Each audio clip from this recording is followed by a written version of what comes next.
आज के इस क्लास में हम बात करने वाले हैं कि WH जो वर्ड्स होते हैं, जो मेन वर्ड्स हैं, उसके बारे में बात करने वाले हैं कि उसका मीन्स क्या होता है और उसको इंग्लिश में कैसे अप्लाई करते हैं, एप्लीकेशन का तरीका। ठीक है, तो इंग्लिश जो WH वर्ड्स होते हैं, उनका जो यूज होता है वो कोई इन्फॉर्मेशन, स्पेसिफिक इन्फॉर्मेशन पूछने के लिए यूज करते हैं। जैसे किसी के बारे में, किसी पीपल के बारे में, प्लेसेस के बारे में, रीजन्स के बारे में, मेथड के बारे में, या इसी से रिलेटेड चीज़ों के बारे में। तो हम देख लेते हैं कुछ इंपॉर्टेंट वर्ड्स। जैसे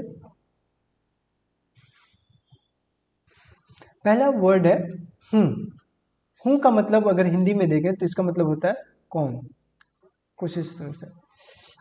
इसका मतलब होता है आस्क अबाउट अ पर्सन, किसी पर्सन के बारे में पूछने के लिए जो है हूँ वर्ड का यूज करते हैं। जैसे हु इज योर टीचर, तुम्हारा टीचर कौन है, तुम्हारा अध्यापक कौन है।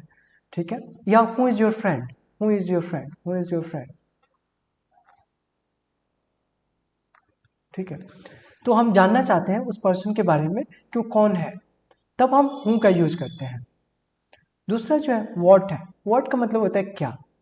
व्हाट का जो यूज होता है वो होता है किसी चीज के बारे में पूछने के लिए। जैसे कोई थिंग के बारे में, आइडिया के बारे में, या एक्शन के बारे में जानने के लिए इसको यूज करते हैं। जैसे कोई व्हाट आर यू डूइंग, तुम क्या कर रहे हो। ठीक है, सेंस इसका मतलब होता है क्या से, लेकिन हम किसी चीज, आइडिया या एक्शन के बारे में पूछ रहे हैं, व्हाट आर यू डूइंग। या हम ऐसे पूछ देते हैं what do you do, what do you do. ठीक है, जनरल इंक्वायरी में हम ऐसे भी पूछते हैं what is your name, what is your name. तो ये सब जो है देखा जाए तो हम या तो हम कोई थिंग्स के बारे में पूछते हैं, आइडिया पूछ रहे होते हैं, एक्शंस पूछ रहे होते हैं, या हम किसी चीज के बारे में जानकारी लेना चाहते हैं। ठीक है, तो इसे जनरल क्वेश्चन के लिए भी यूज किया जाता है, जनरल क्वेश्चंस के लिए। वेयर जो है तीसरा वर्ड है, थर्ड वर्ड है where.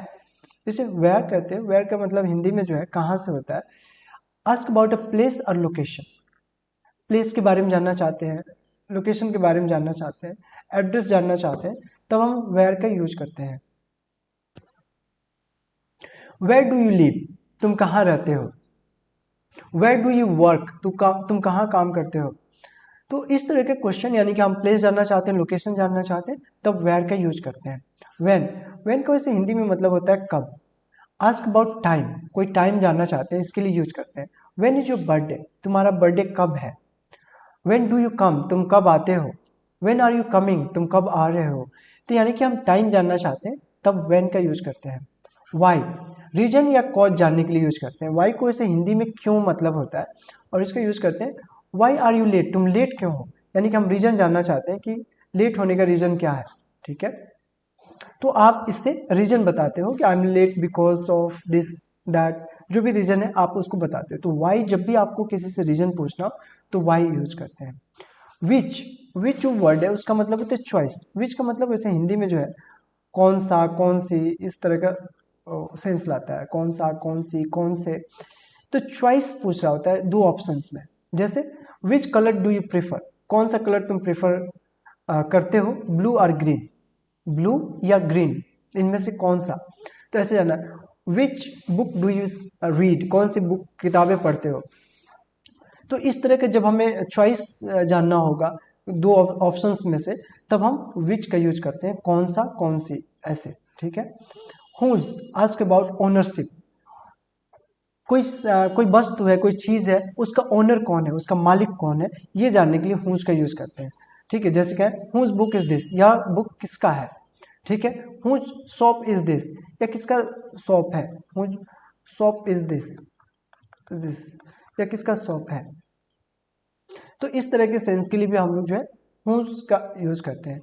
How, ask about manner, method और कंडीशंस। मैनर पूछने के लिए, मेथड पूछने के लिए, या कंडीशन के लिए यूज करते हैं। How do you cook rice, तुम राइस कैसे बनाते हो, तो वॉश करते हो राइस को या कैसे, इस तरीके का। तो ये है मेन क्वेश्चन वर्ड्स, जिसे क्वेश्चन वर्ड कहते हैं। क्वेश्चन वर्ड्स हैं, ये मेन है, ठीक है। अब हाउ का कुछ हम लोग एक्सटेंडेड फॉर्म देखते हैं हाउ का। जैसे फ्रेज है how much, ask about quantity, uncountable, quantity के बारे में बात करता है जिसको गिना नहीं जा सकता है, काउंट नहीं किया जा सकता है। या उसके बारे में जो है how much money do you need, कितने पैसे की जरूरत है। या how much milk do you want, कितना मिल्क दूध चाहते हो, ठीक है। तो ऐसे तो दूध मिल्क जो है अनकाउंटेबल है, गिन काउंट नहीं कर सकते, ठीक है। ऐसे दूध को या वाटर को, इन सब को जिनको काउंट नहीं कर सकते उनके साथ लगाते हैं हाउ मच। और हाउ मेनी का मतलब होता है क्वांटिटी के लिए ही यूज होता है, बट काउंटेबल जिसे काउंट कर सकते हैं, ठीक है। How many students are in the class, कितने स्टूडेंट्स क्लास में हैं। यहाँ मनी को जो है ऐसे फॉर्म में काउंट कर सकते हैं जैसे उसको हम लोग काउंट कर रहे हैं, लेकिन जब नीड की आवश्यकता की बात हो रही है तब हमें नहीं पता है, तो मोस्टली हम लोग मनी के साथ जो है हाउ मच ही लगाते हैं। हाउ लॉन्ग जो है समय की बात करता है, ड्यूरेशन की बात करता है। जैसे how long is the movie, कितना लंबा मूवी है। हाउ फॉर, कितना दूरी, डिस्टेंस के लिए लगाते हैं, डिस्टेंस जानना। How for is the station, station कितना दूर है, ठीक है। हाउ ओल्ड, एज पूछने के लिए, आस्क अबाउट एज, ठीक है। हाउ ओल्ड आर यू, तुम्हारी उम्र क्या है। हाउ ऑफन, फ्रीक्वेंसी पूछने के लिए, कितना जल्दी जल्दी। हाउ ऑफन डू एक्सरसाइज, क्या तुम अक्सर एक्सरसाइज करते हो, इस तरह का क्वेश्चन होता है। तो हाउ ऑफन डू एक्सरसाइज मतलब तुम कितनी बार एक्सरसाइज करते हो, ये जानना चाहते हैं कितनी बार, तब हम इस हाउ ऑफन का यूज करते हैं। How come, informal ways to ask why, how come you didn't call me, तुम मुझे कॉल क्यों नहीं किए, इस तरह का सेंस लाने के लिए इनफॉर्मल वे में पूछते हैं, ठीक है। तो ये कुछ बेसिक क्वेश्चन वर्ड है, और इसका यूज करने के बारे में हमने देखा कुछ यूजेस के थ्रू। तो इसको आप इसी तरीके से यूज करिए। और भी कुछ मैं वर्ड्स पर डिस्कस करने वाला हूँ। मैं मोस्टली कहता हूँ कि इन वर्ड्स को समझ लीजिए। सबसे पहले तो आपको टाइम या स्ट्रक्चर का पता होना चाहिए, या जो भी आप बात करें कि सेंटेंसेस कैसे बनाते हैं, कैसा स्ट्रक्चर होता है। फिर आप वर्ड्स को, क्वेश्चन वर्ड्स को कैसे यूज करके क्या किस तरह का क्वेश्चन पूछ सकते हैं, तो इस पर काम कीजिएगा। अगर कोई कन्फ्यूजन हो तो आप मुझे मैसेज कर सकते हैं। और इस क्लास को ध्यान से देखिए और इसको अलग अलग टेंसेज में यूज करने की कोशिश कीजिएगा। अगर आपके पास स्ट्रक्चर है तो अलग अलग टेंस में इम्प्लीमेंट करिएगा, और समय जानने की कोशिश करिएगा, या रीजन जानने की कोशिश करिएगा, लोकेशन जानने की कोशिश कीजिएगा, ठीक है ना। तो यही था आज इस क्लास में। कभी भी इंग्लिश सीखते वक्त कभी भी हम रटते नहीं हैं, पैरोटिंग नहीं करते, मेरा मानना है। मेरा मानना है कि अगर आप बड़े हो गए हैं और अब आप इंग्लिश सीख रहे हैं तो पैरोटिंग की ज़रूरत नहीं है, बल्कि लॉजिक लगाने की ज़रूरत है कि कैसे आप क्वेश्चन यूज करते हैं, कहाँ पे सेंटेंस कैसे बनाते हैं, इन चीज़ों को समझ जाएंगे।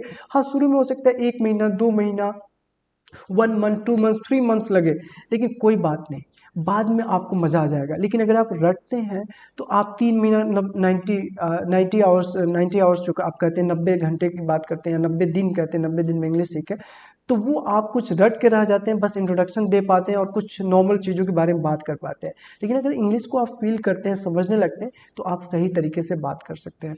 तो इंग्लिश सीखने का सबसे बेहतरीन तरीका है कि आप स्ट्रक्चर को समझें।